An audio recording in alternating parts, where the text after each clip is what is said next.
Hi and welcome to another gaming video, and I often talk about how stale the gaming world has become.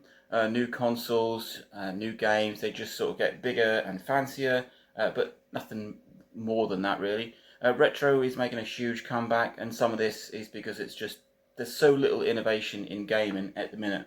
Even Nintendo, who normally would bring something different, underpowered consoles with unique features, so like the Wii with its motion controls, the DS with its touchscreen, the Switch with its sort of being a hybrid console. It seems like even they are just going down the route of bigger and better. The Switch 2, as far as we know, is just going to be a bigger and faster Switch. It might have a few little sort of unique secrets up its sleeves.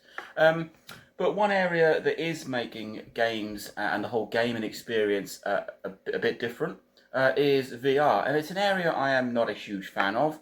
It's because I'm a bit of a lazy gamer. I do prefer just to sit with a controller in my hand. I mean, I didn't even really like the Wii very much. But it is an area that has seen huge leaps in recent years, and it's an area that I don't have a great experience in. But my two older sons have, which is why I've roped these two in. So I've prepared some questions. I'm going to try and answer them from sort of my point of view and my experience of VR, and then I'm going to get their opinions. So the first question is, what experience of VR have you had? And for me, it's very little. I've used those little sort of things that you put your phone in and strap to your head. The old Google Cardboards. Yeah, that kind of thing. And then I've done a little bit of PlayStation VR, and that is it. But I know that you pair have got more experience than I have. So what have you been using for VR? Personally, I've used most Such as? types of systems. So I've used the old Google Cardboards, them sort of things, where you just slap your phone in, throw on one of them experiences. I've used Meta, so the Quest 2, Yeah. which is my first big Piece of kit. piece of kit, Yeah. big entrance into it. And then I got my HTC Valve Pro, Okay. or the Vive Pro, which was my big stationary, all the base plates and the cameras and fancy controllers. I think the one area I haven't really looked into is things like motion sense, so like full body tracking, the treadmills. Haven't really dived into that. Okay. And what about you? What kit have you used or have? I've gone for a more simpler approach when it comes to VR. So less camera work having to be done. It's all sort of built into the system. So PlayStation VR, for instance, doesn't need any cameras put up, except the one on top of your TV, which you'll probably have anyway. And then I went for MetaQuest 3. I waited for that one to come out rather than getting the two. And again, simple, easy. You put it on and you play. It's super simple and it's just good for an intro into VR gaming. Okay. So, how do you think VR has progressed in the last, say, 2 years? I mean, it's probably been about 2 years since I dipped into it at all. The PSVR is my sort of only real experience, and I haven't really played that. But what about the last 2 years? How have things progressed? Since the last 2 years have been quite a leap. I mean, we had the Quest 2, which I think may have been in the last 2 years, maybe three. Yeah, but the Quest 3 coming out, Yeah, the Quest 3 did. that's It was a just major improvement. bigger over and the Quest better, 2. really. Well, smaller and It's better. actually smaller, It's lighter by, about 200 grams? but it has better room tracking. Better room tracking, better hands. You can go see through, so you can play games both actually in VR and in your own environment. Augmented reality. Yeah. Yeah, Oh, bit okay. of mixed. Oh, that's why they call it a mixed reality headset. Yeah. Right. Now, the Quest 2 had something similar. They had pass through, which was just you could see your room. Yeah, but it wasn't as good. You couldn't play a game in and that. it was out, and it was in black and white. It was in black and white. Whereas the Quest 3's pass through is actually in colour. So, other than obviously newer kit, sort of better graphics, I suppose, and maybe less waiting around for things. The big thing with VR, especially how things move along, is the control system, because the PSVR used the move controllers, or ice cream cone Yeah. things. Yeah. I wasn't a fan of those. No, I wasn't a particular fan of them either. it was very limited. It was Yeah. pretty much just point.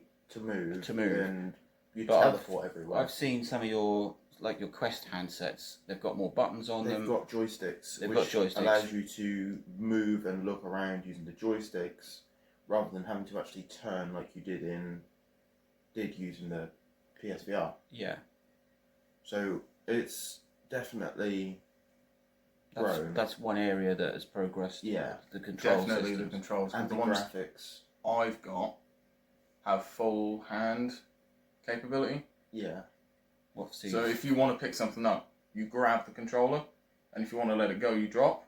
They've got straps on the back. So that's a huge improvement, because things like Rick and Morty on the PSVR. That was awful a with that. nightmare. Just the trigger. Yeah, that was horrible. So that's That is one big area where they have definitely improved. and I think that's an area that needed it. Needed improving. And it's still improving. Like I said before, the full body tracking, that's another form of input.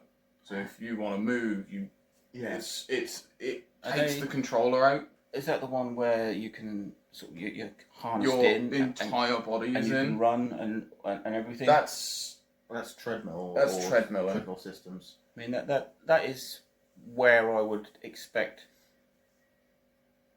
If I was going to do VR, I'd want the full experience. I'd want definitely. to be able because moving is one of those things that is a bit, even now, is a bit tricky, and you're still relying on however good your hand controls are to move, aren't you? Yeah. Whereas if you're able to, oh my god, I got to run away from that, and actually run like you would do in real life, which I've seen people do on these treadmill things, they look pretty good. So yeah, controls and movement definitely have improved, I think, in the last 2 years, Yeah. but they've still got got some a way to go. Yeah. Yeah. So next question then, do you ever see it taking over mainstream gaming? I wouldn't have personally said take over. I feel like it would be level pegging. I think So, like, you're- mainstream gaming has just got to the point where It can't progress any further. it can't. It's still it's a box with a controller, and all that they keep doing is bringing out bigger better games, systems. bigger worlds. It's there isn't much of an advancement outside of that, which is why I think I think VR gaming is the next step, really. okay, Purely because it's putting you in the world rather than the world just being on a screen in front of you with a controller or mouse Yeah. and keyboard, depending on your preference. I genuinely feel like it is the better next step towards a better gaming area. an immersive experience. More immersive and just more fun. Okay. Do you agree with that? In some ways, yeah. I don't think Then- I don't think it will fully take over. There'll Because be some people like people- me who just I'm quite a holdout for things, and I've done VR, basic VR, then the PSVR, then I've seen you on your Quest, and it still isn't something that would grab me to the point of that's my new direction of gaming. I still prefer sitting with a controller. I am a lazy gamer, but I do. Maybe you're right. Maybe I don't see it taking over. It's just a big extension. It is a way of moving things forward in the gaming world, I think. Yeah. Do you think that VR is too expensive for the average gamer? Now, I'm going to start with this one because I think it used to be before things like the PlayStation VR and the Quest. Well, the Quest Quest isn't expensive if you compare it to other sets. it was. I mean, the cheapest way of getting into VR when they were sort of being really brought into the home was the PSVR. Yeah. The PSVR 2 we can really sort of side skip because I think even Sony have given up on that already. Quests were very expensive when they came out, I think but they they've launched a dropped. The 3 is now 300 and something. Yeah. Yeah. I think I bought my Quest 2 launch day for 300. So it weren't massively expensive, but that was but a while back. Still, that was Yeah, but quite... if you then take into consideration new consoles now coming out, that costing 400, 500, yeah. 700, Yeah. it's half the price and it's more immersive. And the games are actually cheaper on the system. Are they? And what you save, Because console Money-wise- games are expensive. console games are expensive. Yes. They're like 60 quid brand new. Well, we're now looking at the new Switch 2, and some of their games are 75, 80 quid. That there's a big hoo-ha about GTA 6 when it comes out, because it's going to be almost £100 to buy. And they want to predicted. level that for all new games after that, don't they? So if games on like your VR systems you say are a lot cheaper, then no, I don't think it is too expensive for the average gamer. The kit isn't that expensive It's these not days, expensive. and you get It does decent like kit it. for. I mean, you got the Quest 3, Yeah, and I've had no issues with it whatsoever. but there was a huge price drop shortly after you bought yours as well. And it wasn't that long after it came out either. No, it wasn't. We've already talked about how do you think it's going to progress, or how has it progressed in the last 2 years. What do you think the future of VR for the next 2 years is?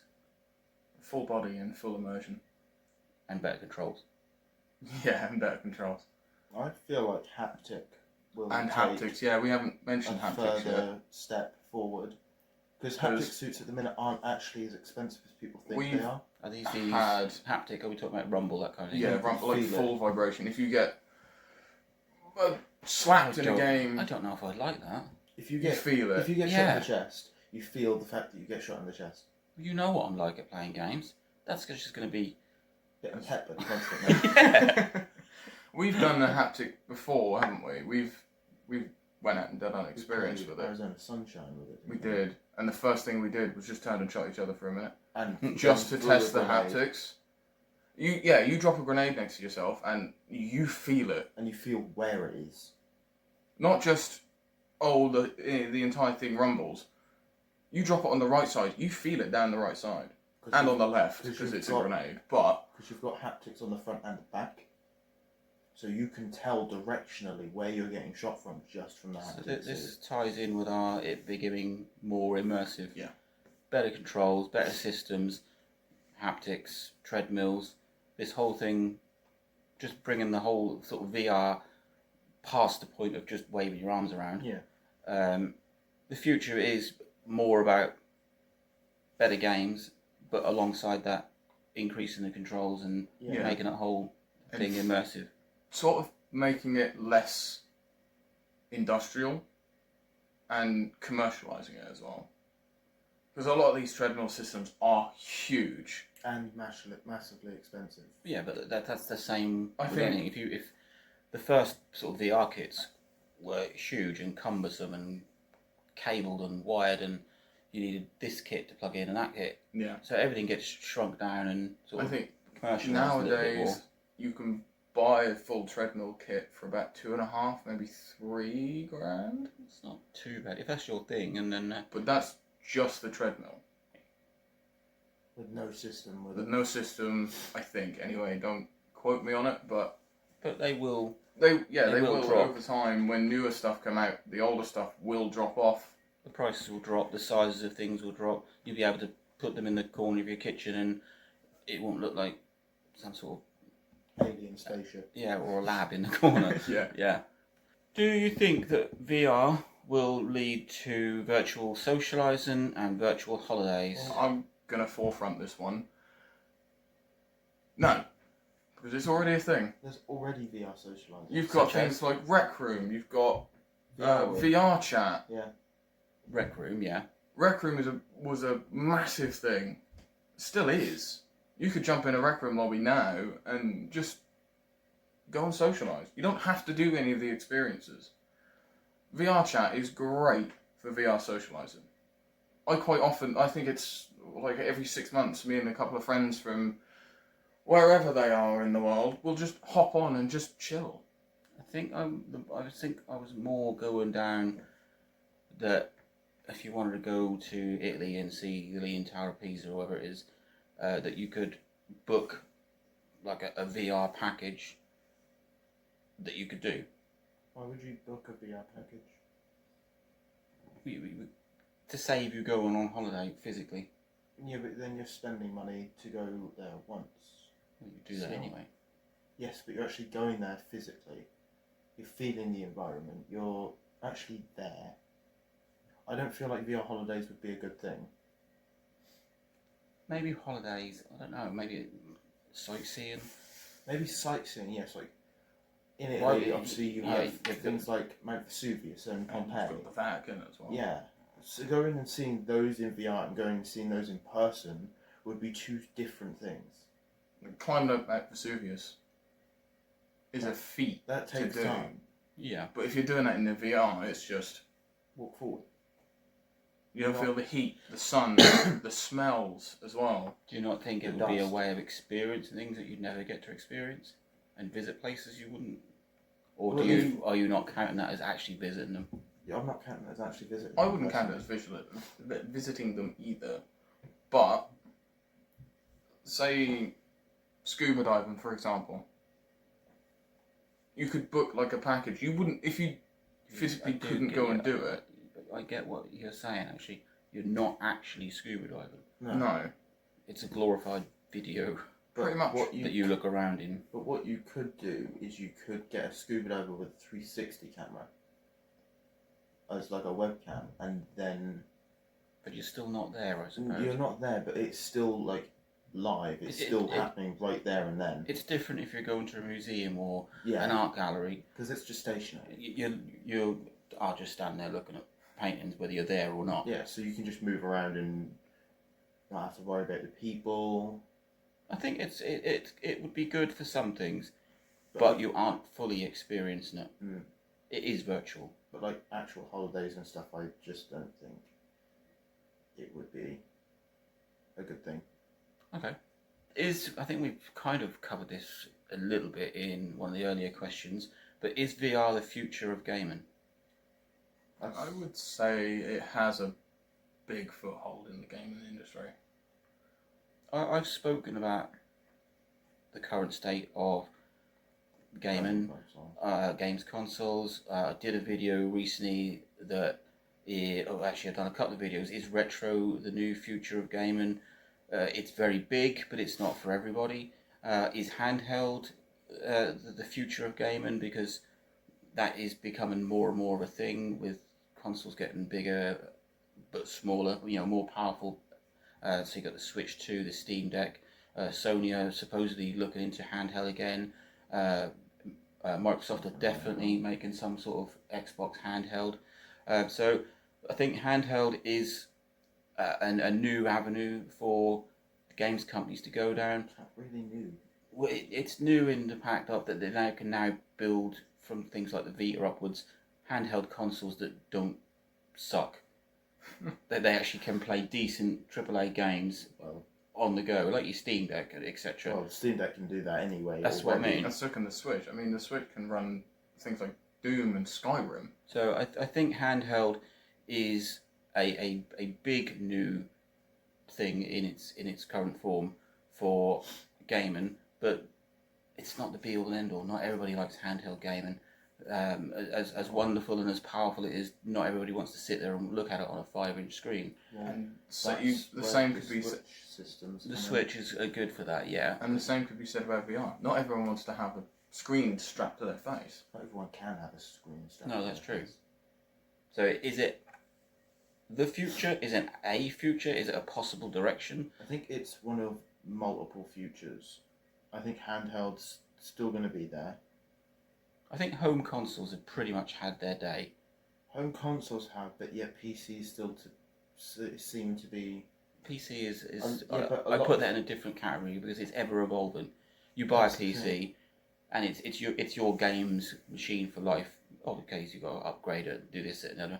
But you don't get to the end of the PS4's life and you go, well, that's it, That's gone. That's Go gone. again. next again. But the next thing that comes out is going to be fixed hardware with a certain sort of shelf life, and then they move on again to something that's bigger and more powerful. PC is more incremental. And you don't have to upgrade if you feel like you don't need to. No. Like, I haven't upgraded mine in ages. PC gaming is still going to be there. So I think console gaming It's going to die out. it's dull at the minute. For the last 2 generations, it's dull. The fact that the PS4 is still kicking around PS5 era when we're now talking about the PS6, it just proves that it hasn't really gone anywhere. So we do need something new, or we're going to end up with a gaming crash, and the whole industry is just going to fall apart. Microsoft, we know, are suffering.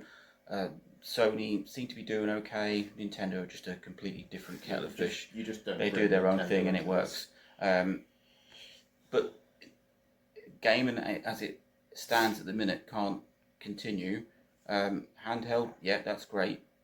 And I think VR is a possible future direction. Something different. Like we spoke before, it's not just sitting in front of a screen with a controller. It's each separate hand. Well, you've got a screen on your face and a controller in your hand, but it's different. It gives you a different experience. Yeah, it's more immersive. It can provide a better gaming experience for some people who are wanting a more immersive gameplay. And VR isn't always. I mean, we touched a minute ago on socialising and holidays. So VR isn't just a gaming platform. There's lots of it. You get these. You get the. Oh. In the early days of like VR, you'd get these 3D video type things, like the skydiving thing, roller coasters, that sort of thing. So they're not necessarily gaming, more experiences that you move your head around. You felt like you're in it, kind of thing. So I don't think VR is exclusively a gaming platform. You also got the learning side of it. The what? The learning side. So a lot like VR seminars. Oh, that reminds me. Yes, there was a company that I was watching online, and they do virtual lectures, or I think it was some sort of surgery or medicine. Yeah. Where you are physically over what you're doing in it, doing it. You're not physically because it's virtual, obviously, but it's better than sitting there looking at a textbook or listening to some guy at the front of a seminar. You're actually getting the visual experience, because some people learn differently. People have to remember that as well. So it's more than just a gaming platform. Next question then. What do you think is the next leap in VR? And you found my answer to this quite amusing. Yeah, I'm really stuck on this bird simulator. You lay on a table and it moves, and they blow wind in your face, and then you have a VR headset strapped to you, so you're getting the full I am flying in the sky kind of thing. And as stupid as that sounds, it could be. It's a bit like when you go to the cinema, and then now you get these ones where they throw water at you or blow wind at you when you're watching a film. It does give you more of a you are there. Obviously, that is a very limited. That's all you can do on it. So it's a piece of kit that you can fly as a bird. But I think it does give you more of an immersive experience. With going back to talking about haptic and things. So I think, from my point of view, the next leap in VR is to make the whole thing more immersive than it is now. I feel like the next big leap in VR should be to make the haptic suits less bulky and less weighty, because at the minute they're quite heavy. They are quite heavy. And if you managed to make them lighter with the same amount of impact, you could also make things for your legs, things for your arms. Almost like full haptic suits. Almost like the green screen suits, if you've ever seen them, where you're fully in like almost a morph suit, and you're like a full green screen. It's that sort of thing. Could you then use that? Because I'm not too au fait on. I know you've got your arms, so you can move your arms around, and you could talk about individual fingers. But what about legs? Can you? Do you have? Yeah, there's things out already. Ride a virtual bike or that kind of thing. Full full motion control. Okay. Full body tracking is what I think it's called. So that's Yeah, we're It's- back it's- to the whole control thing again, It's aren't we? already out, and it's quite a big thing already.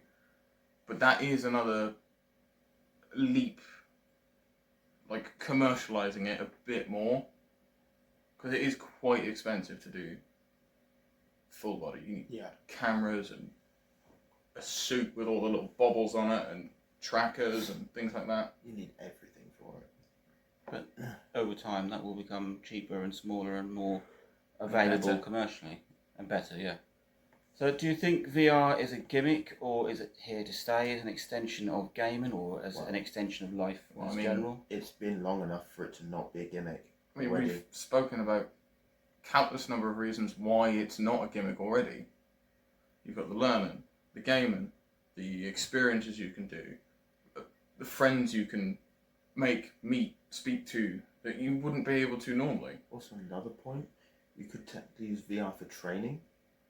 Yeah, If you've but got I think the military dangerous, are doing some sort of Yeah. virtual training. if you've got like a dangerous job that really needs good experience for, you slap them in VR so they can get a bit more of experience It's like and a bomb bit more of a disposal. view. Bomb Yeah, disposal. bomb Coming back to disposal. another point you made about the doctors, Yeah, they can use that to then practice without operations risking a patient's without life. risking patients.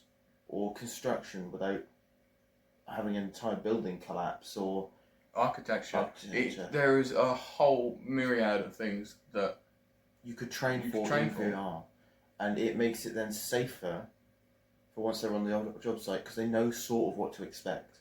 They're and not, slightly cheaper. and they're not completely going into it blind, which could risk other people on the job site or other people in that area. So I wouldn't call it a gimmick, but I do think there's more to it than gaming, like we've discussed. Far more to it. In fact, there's probably more important sides of it than gaming, like the medical and the training and everything we've just discussed. So no, I don't think It's that not. was a It's gimmick. definitely not a gimmick. So the final question I've got here is, what do we have beyond VR? So I've looked at VR without a headset. How would that work? I don't know. Maybe it's projected everywhere. I've written here holograms, projections. I don't know if there are any Star Trek fans out there, but this thing, I've wished for this. I'm not a big Trek fan either, but you get holodecks in, which are just rooms that Produce holograms. produce holograms, and you're fully in. So maybe, I mean, that's a little far fetched, but you could get things projected on walls, and if you've got your tracking on you, with your cameras picking you up, you don't necessarily need a screen strapped to your face. I feel like something that would be cool in that sort of situation is almost like a pair of glasses. That you have just everything displayed on the glasses. Almost Yeah. a bit like Iron Man's HUD I know in his suit. Google did the Google Glass, is that what it's called? Where they were just a pair of glasses. Yeah, But they can't, I don't know what they've done with them lately. I'm sure they just got into some sort of legal problems with them. We went to, I think it was the Natural History Museum recently. Yeah. And they did. They've got an AR room, which is basically what you're now describing. You put these glasses on, you still see everything and everyone else walking around, and it projects things into the room that you can interact with. Now, I liked that idea. It wasn't the best experience, but the idea of it was great. The idea Just reaching out and behind. touching an animal that isn't actually there, and you can interact with it. So rather than VR without a headset, that's more VR without controllers. Yeah. So you've got just your hands and you're reaching for things. You're Now, that picking would things make- up. Especially gaming wise, fighting games, Shooting games. I mean, Pick something up and shoot yeah, rather than cycling through like a weapon wheel or whatever. yeah, Now, AR did have their go at it. They had like a Strike 1 a couple years back, and it didn't go massively well. I know AR has been around for a long time. You can If you bought a 3DS, Yes. you got a pack of AR cards which would project things. The PlayStation Vita had a couple of AR games which you played, and it would project onto and interact Even with you. things like Pokemon Go had AR. Yeah. I have an issue with those sort of things. It's harder to do it earlier. So these people trying to do it really early on in their timeline. So things like PlayStation and stuff trying to do it with the PS Vita, Nintendo trying to do it with the 3DS. They didn't have the tech or the power behind those machines. One, because they're handheld and they were older systems. On that sort of, what about things like, remember things like the iToy, where you could have on the PlayStation 2 or the 3, where it would put animals in.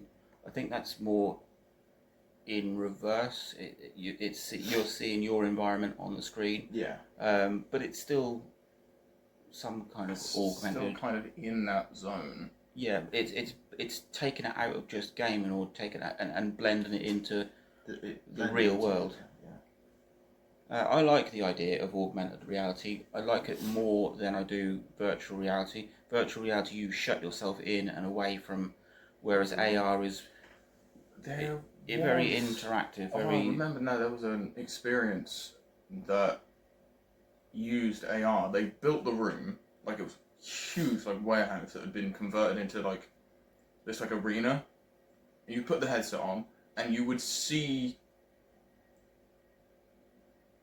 a virtual world projected on the real objects. So you could lean. Let's say there's a box. You could lean on that box. It was physically there. Yeah. But it had almost like an image laid over it. Yeah, but that'd be difficult to set up for multiple different things. It would. It'd be a very expensive. It'd be more of a place to go experience rather than in your home. Doing it I yourself. did, on a slightly side note, I don't know whether I sent you the link to it. They now got holograms that you can touch and move. Very basic, very early. Whereas holograms, I don't know what you expect from Star Wars, etc. Star You Trek, just something stick your like hands through them, and they don't. Now they've got it's early days of actually physically touching and moving the hologram. So that's almost sort of blended with AR as well, isn't it? Yeah. Yeah. Well, that's a very interesting. It took things in a different direction to what I thought when I was putting this together. It's changed my mind a little bit because I was very anti VR, just because I am lazy. I'm going to keep going back to that. I just can't be bothered. I didn't like the Wii. The PSVR just made me exercise too much, but it has grown. It has progressed a lot, and I still think it's got a long way to go, and it is going in the right direction. And I think it could be a good thing, not just for gaming, like we've discussed, but for a lot of things. I think when people think of VR, they instantly think of gaming. Oh, it's just a new way of playing games. You're just playing your whatever game you're playing in VR. But you sit and think about it, like we have just done. There are so many other practical terms and practical things for use for VR. Well, yeah. So I think we've pretty much come to the end of the video. My experience of being on sort of clunky devices, maybe I need to give it a bit more of a go with some newer kit. And like I said, I'm a big fan of augmented reality coming in, less of a headset. I think I might enjoy it a bit more. A slimmer headset. Yeah, but I'm still an old school gamer. I still would prefer a controller in my hand, or even a whole console in my hand. But I'm not discounting the whole direction and the whole thing that VR can do in terms of gaming and practical uses. So, cheers. Thanks for that. It was a nice discussion. And yeah, it really has made me think a little differently about VR. I mean, I ain't no fan of it at present, but I can see it being different. So, who wants to say the end piece? Link, like, I'll do it then. Subscribe. Enjoy.